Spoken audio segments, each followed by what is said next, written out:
Greetings and welcome to the Mega Meeple. And so this is my top 10 of horror-themed board games to play on Halloween. Yes, Halloween, my favorite time of the year. No, it's not Christmas. It's not Thanksgiving. It certainly isn't Valentine's Day. It's Halloween. Yes, the Samhain festival season. And yes, it's pronounced Samhain, not Sam Hain. Okay. Anyway, if you followed my series for October over on the Dice Tower Board Game Breakfast, each week I highlighted one of my favorite Halloween games. So you've already seen like 5 of these, but I'm going to give you my top 10. And really, this is not really rated from 10 to 1. It's similar to my top 10 Gen Con games. You just all consider this all number 1 because, I mean, if it's in my top 10 list, they're all really, really good. I'm not going to try to rate them 10 to 1 because invariably there will be someone in the comments saying, well, why is this rated 9 when I think it's supposed to be rated 3? No, whatever. This is my list. Your mileage may vary. So let's get into my top 10 horror-themed games to play on Halloween. But I want to give you a little extra. I'm going to also recommend a horror movie that you could pair with each game. Now, the movie and the game will share some kind of common theme or common element. But, you know, if you want to get into that headspace, that zone, to be able to play the board games, you know, I'll recommend a movie you could watch to try to, you know, get that atmosphere going, you know. So let's start with one of my new favorite games to play, and that is Tiny Epic Zombies. Now, Tiny Epic Galaxies is my favorite game of the Tiny Epic series, but Zombies is very quickly becoming my new number 1. So this is basically, you could play it in a variety of different modes.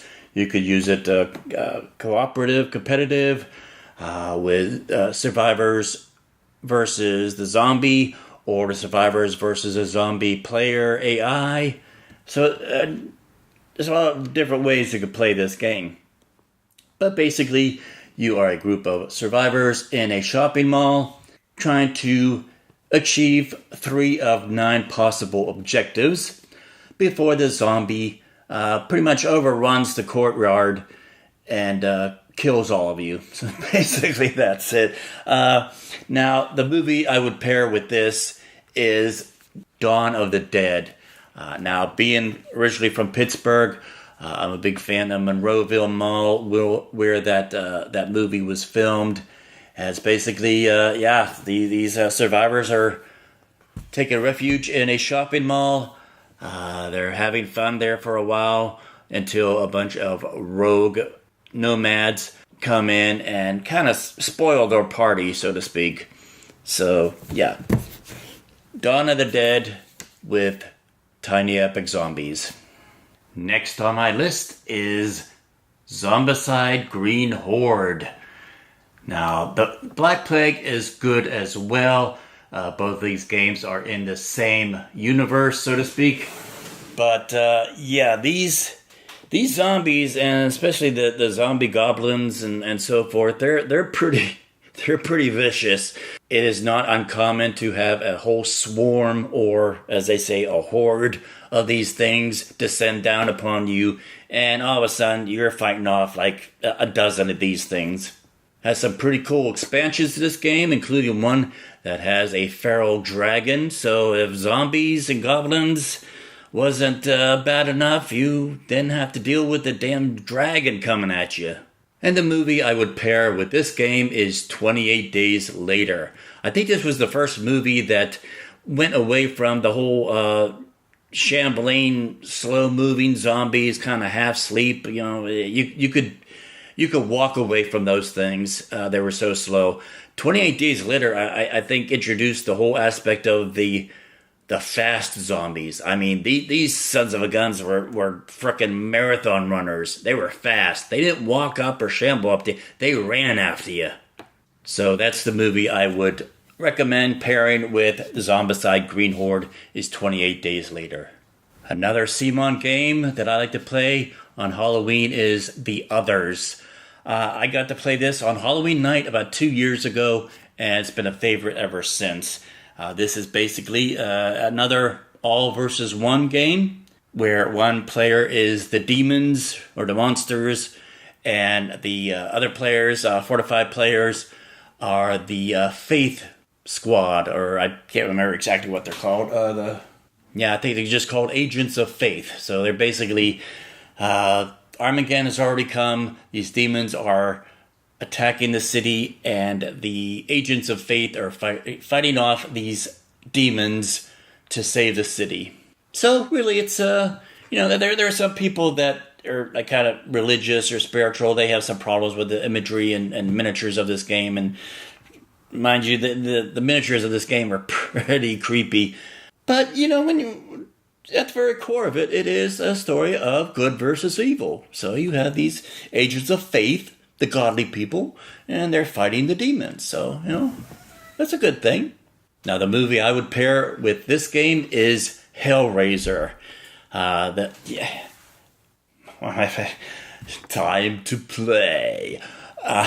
Pinhead. In fact, the Hell Club miniatures in this game kind of resemble the Cenobites. So it's pretty close on where they're drawing their inspiration from. Although personally, I kind of like the second Hellraiser, Hellbound, as that particular movie is my favorite of the whole Hellraiser franchise. But yeah, I would watch Hellraiser to get you in that hellish mood to play the others and fight the demons. Children is a relatively new game. Just got delivered a few months ago to backers. But yeah, anytime you introduce children into a horror-themed movie or game, it just has its own degree of creepiness. I mean, let's face it, kids are creepy. But in the game Children, you're basically play a group of ghost hunters. You are in this haunted mansion that used to be a orphanage. And there are 13 children ghosts. And you are trying to pair the children's favorite toy while they were alive to that particular ghost. But as you do that, another child ghost would become enraged because when the children were alive, one kid would have their favorite toy and another child would get kind of jealous of that toy. In death, when you reunite that children with his favorite toy, this other child that was jealous of that toy when they become enraged, and then things start to go really kind of bad for you. Now, there's quite a few movies involving children that I would pair for this. I already mentioned like The Omen, but the one I think that I would really recommend for this game is Children of the Corn. I mean, you really can't. That's one of the most creepiest children horror movies I think there is. So yes, Children of the Corn, and the game is Children. Next is another one versus all game, but this one has a hidden movement mechanic to it, and that is Last Friday. And it's pretty cool because it's set up in 4 chapters, and each chapter has its own unique objective and scenario going on. One scenario would have the killer hunted down and trying to kill the campers, and then the very next scenario or chapter had the roles are reversed, where the serial killer is trying to get away from the campers while the campers are seeking revenge. So it's pretty neat. There's 4 chapters, and they kind of go back and forth as far as what the objectives are. Obviously, the movie I would recommend with this is Friday the 13th. I mean, it's pretty. They don't flat out say that it's after Jason, or they modeled it after Jason, but it's pretty obvious from the name and the artwork what movie they're getting inspiration from. And in fact, the expansion of this game introduces sort of like a I guess you'd call it a Freddy Krueger type of character. So I guess if you had the expansion, you could add Nightmare on Elm Street to that as well and do a double feature. So Friday the 13th and Last Friday. Now, continuing this theme of one versus all hidden movement games, I recommend Furio Dracula. Now, this is a classic. Now, the third edition, remember, it was out of print, and then the only time you're able to get it is on BGG or eBay or something like that, where they're selling it for a few $100s. I found this at my local Barnes & Noble for like $40. And it was at the time when it was supposed to be out of print. Good games always come back. The 4th edition is coming out very soon, if it hasn't already been released already. And of course, the movie I would recommend for this game is Dracula. Now, you can watch the original black and white if you want to get classic, or if you want to get more modern. I would recommend Bram Stoker's Dracula. I forget what year it was, and Gary Oldman. I think Gary Oldman was in there. So that if you want a more modern feel of the story, that version is very good too. And of course, what list of horror-themed board games to play on Halloween would be complete without mentioning H.P. Lovecraft. And this one of my favorites is Eldritch Horror. This is an old favorite that has been supported through the years from FFG with a variety of expansions. I wouldn't recommend playing the game with all the expansions. That's pretty... You're a glutton for punishment if you do that. But hey, you do you. Good luck to you. So the movie I would recommend for playing Eldritch Horror is The Void. This is basically a movie where you're in a hospital. The heroes and heroines are in this hospital. There's some kind of cultish thing going on in the town. And it just so happens that the portal to the void, where these cultists are trying to summon or do this ritual to summon this evil demon from the void, is underneath this hospital. Isn't that convenient? Now, the movie is a bit of a slow burn, but it does keep the tension and stuff amped up throughout. So yeah, I would recommend The Void with playing Eldritch Horror. Next up is Dead of Winter, The Long Night. Now, I prefer this standalone expansion to the original just because it has the extra modules to it, has some extra gameplay and aspects that the original didn't have.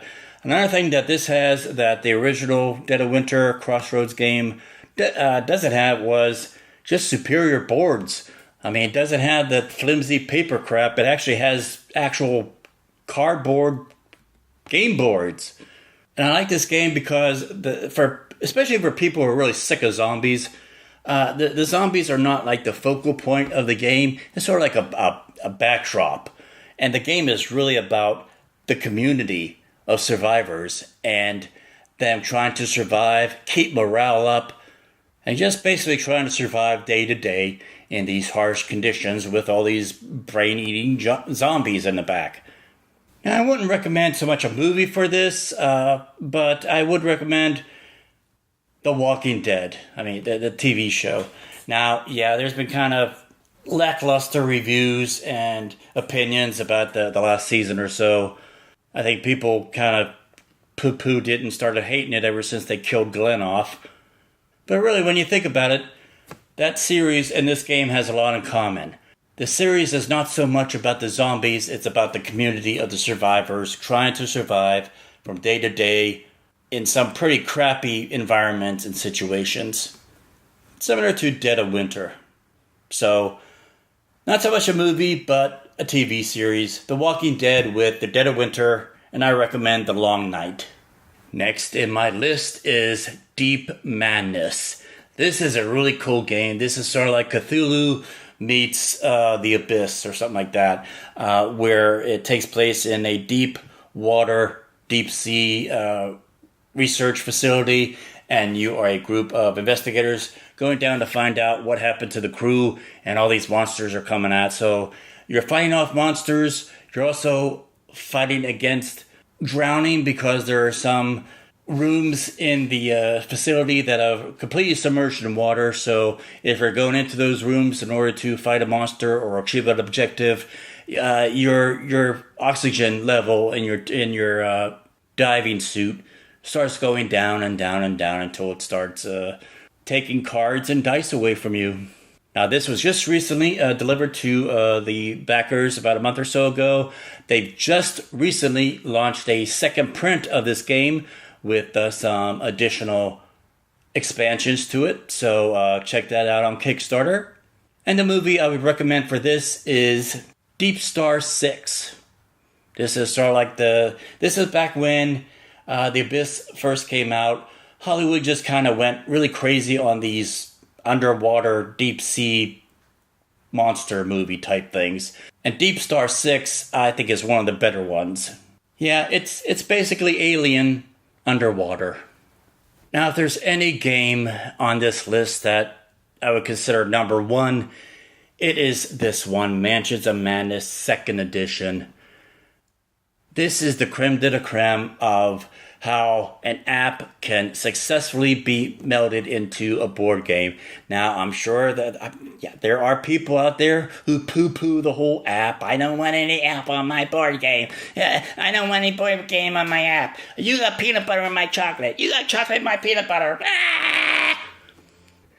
Get over it, people, because more games are coming out with app mechanics, and this one here, the app doesn't take the place of the board game, but you do need the app in order to play the game.